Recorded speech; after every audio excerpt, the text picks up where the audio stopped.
আজ রামনগর কলেজের ছাত্র ভোটকে কেন্দ্র করে রীতিমতো রণক্ষেত্র পরিণত হলো এলাকা, এবং এলাকায় গিয়ে প্রহৃত হলেন, আহত হলেন স্থানীয় তৃণমূল বিধায়ক অখিল গিরি।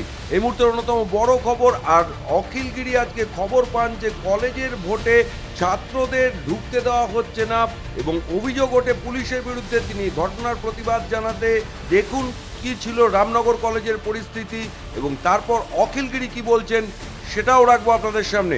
ডিএসপি ডিএনপি এমএলএ সাহেবের গায়ে হাত তুলেছে, আমাদের গায়ে এমএলএ সাহেবের গায়ে হাত তুলেছে। এই যে পুলিশের লোকটা আমাদের গায়ে হাত তুলেছে। হ্যাঁ, এমএলএ সাহেবের গায়ে হাত কেন এই ধরনের ঘটনা ঘটলো কেন? এই যে জেরক্স কপি নিয়ে এসেছে, ওকে ভোট দিতে দিচ্ছে না।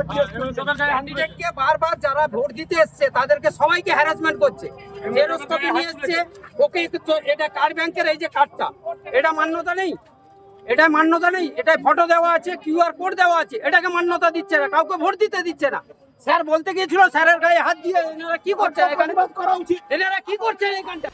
ঘটনাস্থলে গেলে সেখানেই পুলিশের সঙ্গে ঝামেলায় জড়িয়ে পড়েন এবং রীতিমতো আহত হন রামনগরের তৃণমূল বিধায়ক অখিল গিরি। ভেঙে দাও, গুড়িয়ে দাও।